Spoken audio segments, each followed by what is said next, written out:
में बेचकर कर्जा उतार लेंगे और अपने बाकी के जरूरी काम भी पूरे हो जाएंगे। मैं कल सुबह ही ट्रक भरकर टमाटर बेचने के लिए चला जाऊंगा। एक काम करती हूँ, मैं भी तुम्हारे साथ चलती हूँ। तुम अकेले सब कुछ नहीं संभाल पाओगे। अरे मदन साथ जा रहा है। उस बेचारे के टमाटर की फसल खराब हो गई तो मैं सोच रहा था कि अपनी फसल की कमाई का कुछ हिस्सा मदन को भी दे दूं। बेचारा बड़ा परेशान दिखाई दे रहा था। आखिर वो मेरा दोस्त है। हाँ ठीक है, तुम मदन भैया के साथ चले जाना। अगली सुबह मोहन जब गोदाम का दरवाजा खोलता है, वो देखता है उसके सारे टमाटर चोरी हो चुके हैं। जो फसल उसने रात को बोरों में भर कर रखी थी सारी गायब है। मोहन परेशान हो जाता है और पुलिस थाने पहुंचता है। इंस्पेक्टर साहब, मैंने गोदाम को अच्छे से ताला लगाया था, पर पता नहीं ताला तोड़कर कौन चुरा कर ले गया। मेरा तो सब कुछ खत्म हो गया इंस्पेक्टर साहब। मेरी मेहनत की कमाई चली गई साहब। अरे भाई, कोई इतनी हद तक कैसे कर सकता है? भाई, टमाटर महंगे नहीं हुए कि टमाटर की चोरी होनी शुरू हो गई। कम से कम 3-4 लाख के टमाटर रहे होंगे तुम्हारे। सर जी, बाहर एक पागल आदमी आया है, बोल रहा है उसे मोहन से मिलना है। साहब, वो हमारे गांव में ही रहता है। मैं यहाँ आया तो हो सकता है मेरे पीछे पीछे आ गया होगा। अरे अरे, तुम अंदर कैसे चले आए? पकड़ो इसे। मदन, टमाटर चोरी! मदन, टमाटर चोरी! तुम क्या कहना चाहते हो? मैं तुम्हारी बात समझा नहीं। मेरे टमाटर चोरी हुए हैं। मेरा नाम मोहन है, मदन के नहीं हुए। लगता है नाम लेने में गलती कर रहा है। रात में चोरी, टमाटर चोरी! अरे भाई, इससे तो ये लग रहा है कि तुम्हारे दोस्त ने टमाटर चुराए हैं। मैं ठीक कह रहा हूं ना? मदन ने टमाटर की चोरी की है। तुम यही कहना चाहते हो ना? हाँ, देखा मैंने, देखा, टमाटर चोरी देखा। क्या मेरे दोस्त मोहन ने टमाटर चुराए हैं?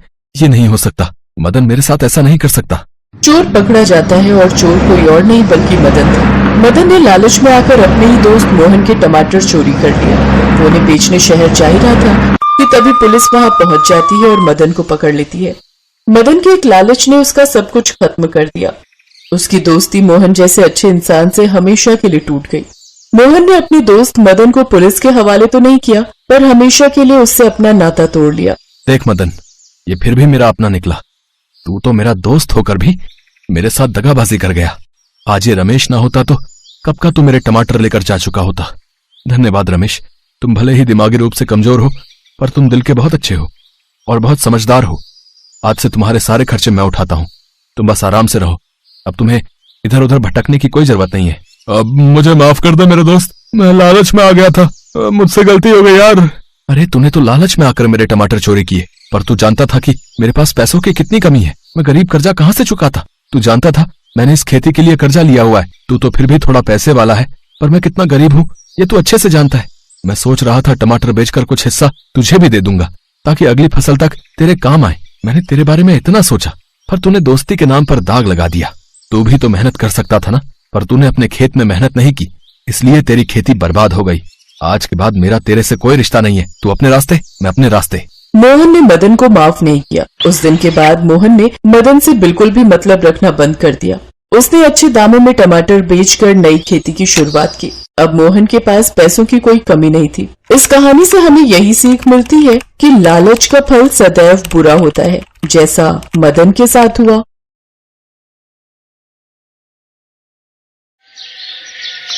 रजनी का पति राजेश एक फैक्ट्री में नौकरी करता था। घर में उनके अलावा उसकी सास और छोटी ननद थे। रजनी, मेरा रोटी का डिब्बा दे दो। मुझे आज फैक्ट्री जल्दी पहुंचना है। आज मालिक ने बड़ी नई मशीनें मंगवाई हैं, तो सबको जल्दी आने के लिए कहा है। राजेश बेटा, सुमन के लिए पंडित जी एक रिश्ता बता गए थे। मैं सोच रही हूँ बात कर लेते हैं। ठीक है माँ, इस सोमवार मेरी छुट्टी है। लड़के वालों को घर बुला लेंगे।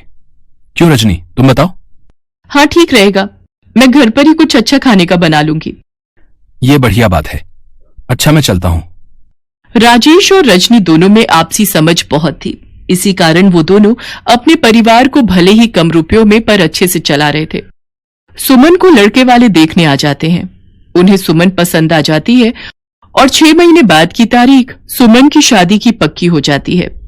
रजनी, सुमन की शादी के लिए पैसे भी जोड़ने पड़ेंगे। हमारे पास 6 महीने का समय है। चिंता मत करो, सब हो जाएगा। मेरी शादी की सोने की चेन और चूड़ियां मैं सुमन को दे दूंगी। जेवर का काम हो जाएगा। बाकी तो अभी समय है, हम शादी के लिए जोड़ लेंगे। सुमन, तेरी रजनी भाभी सचमुच कितनी अच्छी है। हाँ माँ, मैं भी यही देख रही हूँ। वो हम सब के बारे में कितना सोचती हैं। सब कुछ ठीक चल रहा था। पर कहते हैं ना, खुशियां और परेशानियां दोनों बिना दस्तक दिए आती हैं। एक दिन फैक्ट्री में मशीन पर कपड़ा काटते हुए राजेश का हाथ उसमें आ जाता है। राजेश बुरी तरह जख्मी हो जाता है। देखो रजनी, मैंने राजेश के हाथ के लिए अपनी तरफ से जो भी पैसे देने थे वो दे दिए हैं। बाकी इसका इलाज तुम खुद करवाओ। गलती ये मजदूर खुद करते हैं और भरना हम मालिकों को पड़ता है। पर मालिक, डॉक्टर अभी 2 लाख रुपए और मांग रहे हैं। अरे कितना दूं? 1 लाख रुपए तो मैंने लगा दिए। अब मेरे बस की बात नहीं है, अपने आप करो जैसे मर्जी। फैक्ट्री का मालिक बहुत ही बेईमान निकला। उसने सारी गलती राजेश पर डाल दी। रजनी के पास अपने जेवर बेचने के अलावा कोई चारा नहीं था। उसने अपनी पाई पाई राजेश के इलाज में लगा दी। 1 महीने बाद राजेश को हॉस्पिटल से छुट्टी मिली और वो घर आया, पर अभी भी राजेश का हाथ ठीक नहीं था और घर में कोई कमाने वाला भी नहीं था, इसलिए पैसों की परेशानी शुरू हो गई। उधर सुमन की शादी के दिन भी नजदीक आ रहे थे। सब कैसे होगा कुछ समझ नहीं आ रहा। सुमन की शादी को 4 महीने बाकी रह गए हैं। माँ जी, आप चिंता मत करो, जब तक मैं इस घर में हूं इस घर पर कोई आंच नहीं आएगी। मैं काम करूंगी माँ जी। पर रजनी, तुम क्या काम करोगी? कोई ना कोई काम मैं ढूंढ लूंगी। कोशिश करने से सब काम हो जाते हैं। रजनी रोजाना ही काम की तलाश में घर से निकलती थी। एक दिन चलते चलते उसे प्यास लगी। उसने एक टमाटर सूप की दुकान देखी। रजनी ने वहां से पानी पिया। कुछ देर वो टमाटर सूप बनाने वाले को सूप बनाते हुए देखती रही। दुकानदार गर्म गर्म टमाटर सूप कटोरे में डालता, उसमें ब्रेड के टुकड़े डालता और क्रीम मिलाकर ग्राहकों को बेच रहा था। रजनी को यह काम बहुत ही आसान लगा। ग्राहकों की भीड़ भी सूप की दुकान पर लगी हुई थी। अगर मैं भी टमाटर सूप का ठेला अपने मोहल्ले के पास लगा लूं तो ये सूप बनाना तो बहुत ही आसान है। राजेश अभी कुछ समय और काम पर नहीं जा पाएंगे। मुझे कुछ तो करना ही होगा। आगे सुमन की शादी भी करनी है। सब बातें सोचती हुई रजनी घर आती है और राजेश से इस बारे में बात करती है।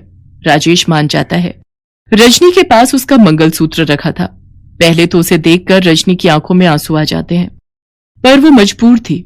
उसके पास पैसे नहीं थे, इसलिए वो एक सुनार को अपना मंगलसूत्र बेचकर 5000 रुपए ले आती है। उन रुपयों से रजनी सूप बनाने के सारे बर्तन और सब्जियां खरीद लेती है।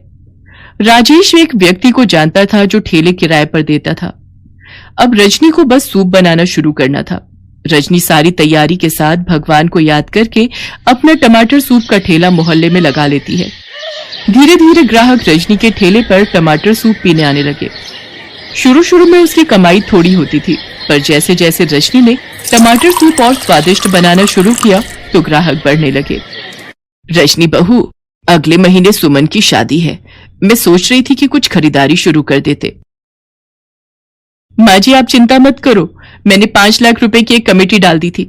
इस महीने मैं वो कमेटी उठा लूंगी। फिर हम आराम से सुमन के लिए जेवर और कपड़े खरीद सकते हैं। बाकी रोजाना की कमाई से भी कुछ न कुछ बचत हो ही जाएगी। रजनी, तुम जैसी बहू पाकर हम सचमुच बहुत धन्य हो गए।